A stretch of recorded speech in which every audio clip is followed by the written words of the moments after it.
So good day nga pala sa inyong mga ropa. Dito tayo ngayon sa labas. Mas pinili ko ngayon sa labas mag-vlog para i-share ko sa inyo yung review about dito sa Kiwi CR152. So binili ko siya noong 2021 April. Ano pala, 3 years and 3 months ko na siya ginagamit. So, April 2021 nung na-release itong unit ko. Bali, 3 years and 3 months. Bali, ang sasabihin ko lang sa inyo is ano ba yung aking mga na-experience na good and bad. Pros and cons tayo ngayong araw. Tapos, unahin na muna natin sa pros kasi mas marami talaga si pros kesa sa cons. Ang uunahin ko na ditong pros ay i-emphasize na natin lahat ng maganda muna. So, yung ano natin, yung una, yung braking ni CR152 sa stock. Kasi naka aftermarket na tayo na RCS19 na Brembo. Ang ating ano ngayon, ang ating emphasize muna first is yung braking kasi experience ko dito, hindi siya, ito aftermarket na rin, pero yung disc brake nung stock medyo malalim na kaya pinalitan ko. Ang experience ko dun sa stock, hindi siya naglalak, kaya kahit yung sudden yung ano, yung pagbe-brake mo, hindi ka mag full stop agad, para siyang naka ABS. Yun din yung kagandahan ng stock na ano na brake natin.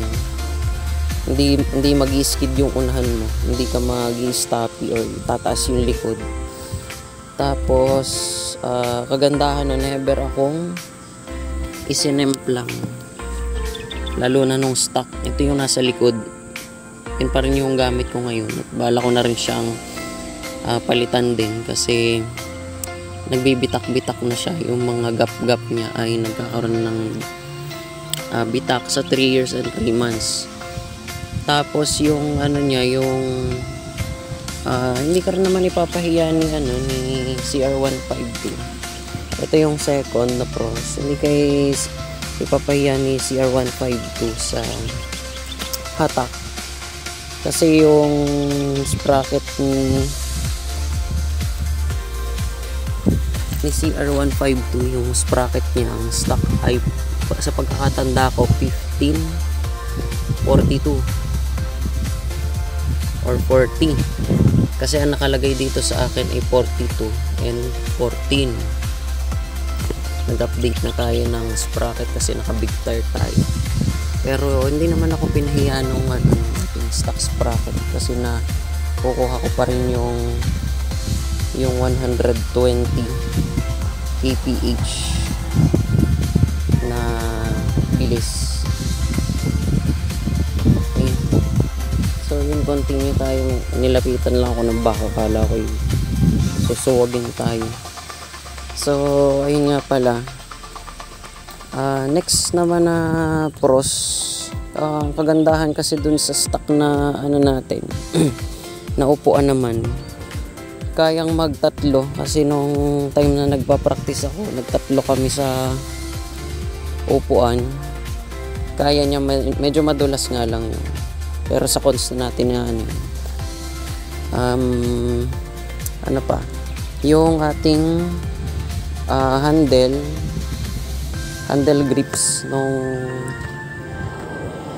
nung una, kasi aftermarket na rin to, medyo malaki siya and malambot. Yun yung aking pros din. Tapos dito sa ating brake sa likod, nung una makapit talaga siya,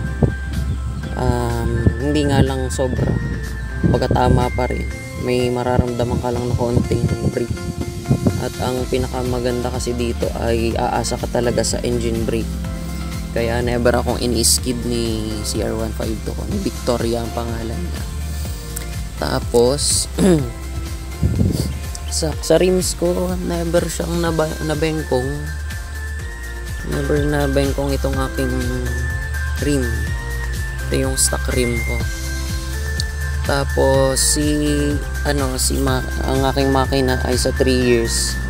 Nabaklas na siya ng isang beses, pero dun sa part ng stator, kasi chinek siya noon. Mamaya may i-share ako about dyan sa mga negative na experience ko dito.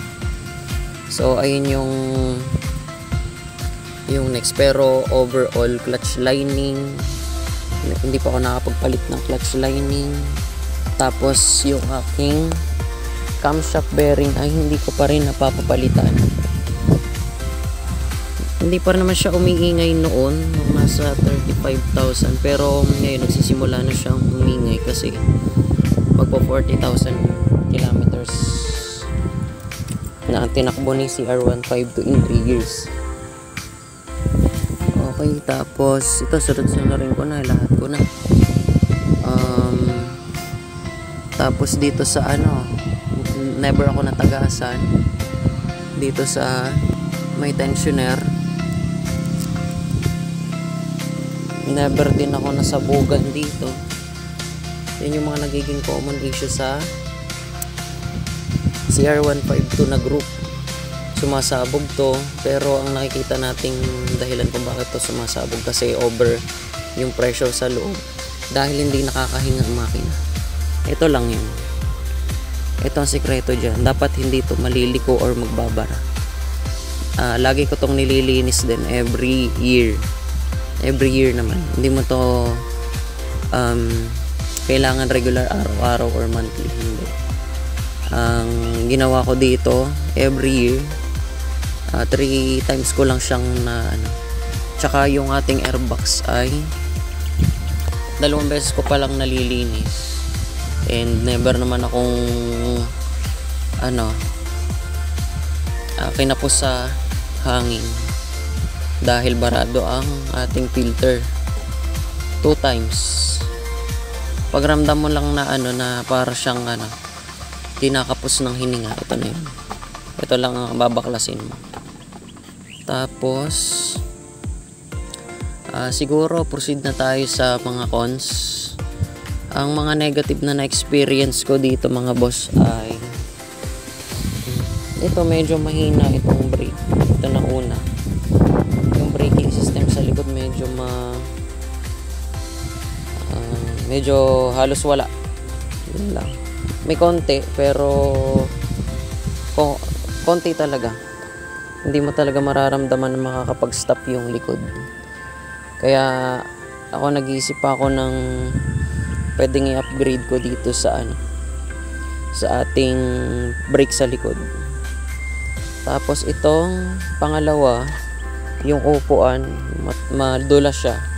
Lalo pag namemereno ka, lalo na unahan yung pinakamalakas sa ating brake, talagang siya, dudulos ka pa harap.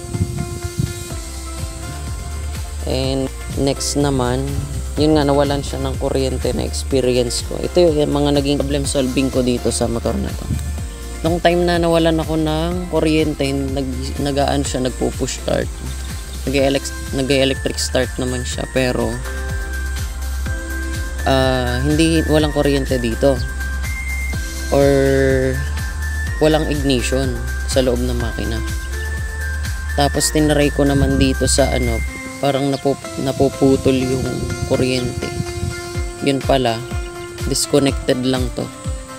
Pangalawa, nung na-connect ko na siya, hindi pa rin may kuryente na dito, pero hindi pa rin susunog dun sa loob. So ang ginawa ko, tinanggal ko yung spark plug cap. Sinindihan ko to. Tapos nung medyo mainit na siya, hinipan ko tong loob ng spark plug cap. Tapos saka ko siya inilagay at nagkaigi. Kasi nung time na yun, malamig, umulan ng malakas. Tapos gabi ako aalis. Kaya ganun yung naging senaryo. So nakapunta pa rin ako sa trabaho ko ng time na yun. And nung kinabukasan naman, ang naging problema ko naman, hindi na talaga siya nag-i-start. Kahit i-push, i-kickstart ko, hindi na talaga. Ang naging problema naman ng time na yun is corroded yung itong ating push button, yung ating kill switch.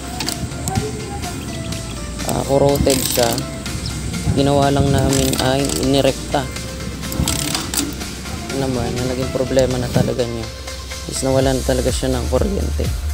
So kahit ito naayos ko na, ito nagawa ko na rin, ang naging problema na lang ay ignition coil lost connection. Yun lang naman, ignition coil lang naman. Wala naging problema sa pulsar ko, sa stator, yung problema sa aking CDI. Tapos yung pangalawang cons ay wala tayo, or sa mga beginners, mga ngapa talaga kayo dyan. Ang next kong project dito ay speedometer na merong gasoline gauge, tapos gear indicator. Pangalawa ay ilaw masyadong malabo yung bulb type natin, kaya ginawa ko, pinalitan ko na siya ng LED. Noon yung disposable naman, yung ikinakabit lang. Pero ngayon naka na tayo, 7-inch LED na headlight. Tapos medyo bibilisan ko lang, medyo mainit na. Tapos sa ano naman natin, sa fork, medyo maano yung fork natin, mawabol sa high speed. Yun yung ko dun sa stock dahil naka inverted fork na ako, nakumpara ko lang siya. Hindi ko alam doon sa mga naka-classic tires din kung mawabol pa rin, pero mawabol siya nung stock pa yung gulong. At eto, inilagay ko na yan, mawabol pa rin siya sa 120. Dito wala ka ng po problema kasi 120, kahit mag-isang kamay ka, okay lang, stable to. Ngayon lang nasira na yung aking after 3 years nasira na yung aking knuckle bearing, kaya yun yung next kong project dito. Tsaka yun nga pala, umiingay na rin yung aking camshaft bearing sa almost 40 kilometers na tinakbo niya in 3 years and 3 months. Tapos overall na masasabi ko dito, marerecommend ko nga ba si CR152 para sa mga beginner? 100% na yes, kasi first time ko at first bike ko ito, first time ko magkamotor, and marerecommend ko siya sa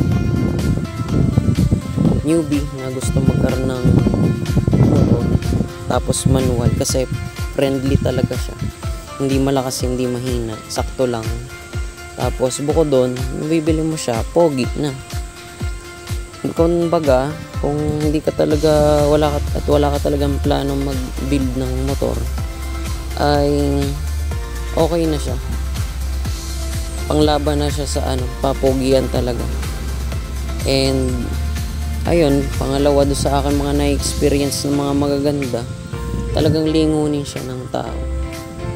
Baga mababaguhan talaga ang tao sa'yo pag nakita kang nakasakay sa classic. Riders with a class, ika nga. Tapos ayun, maraming salamat nga pala. Kung ikaw nagbabala kang bumili ng CR152 as first bike, ito na yung video na para sa'yo. Kung meron ako nakakalimutan, pwede kayong mag-comment, itanong nyo kung anong mga gusto nyo itanong sa akin. Sumasagot naman ako sa comment. So ayun lang, maraming salamat nga pala sa mga sumusuporta dito sa ating channel. And next ko namang i-update kung ano yung next upload ko ay ito, kung paano ko ginawa to, paano ko kinulayan yung ating. Tapos sa lahat ng subscribers at sumusuporta, maraming salamat. Tuloy-tuloy lang tayo sa ating pagsuporta sa ating munting channel. And sa mga ngayon lang nakapanood, huwag kayong mahiyang comment, tapos mag-subscribe at click yung notification bell. So maraming salamat mga ropa. Okay, gaya na sinasabi ko lagi, ride safe always.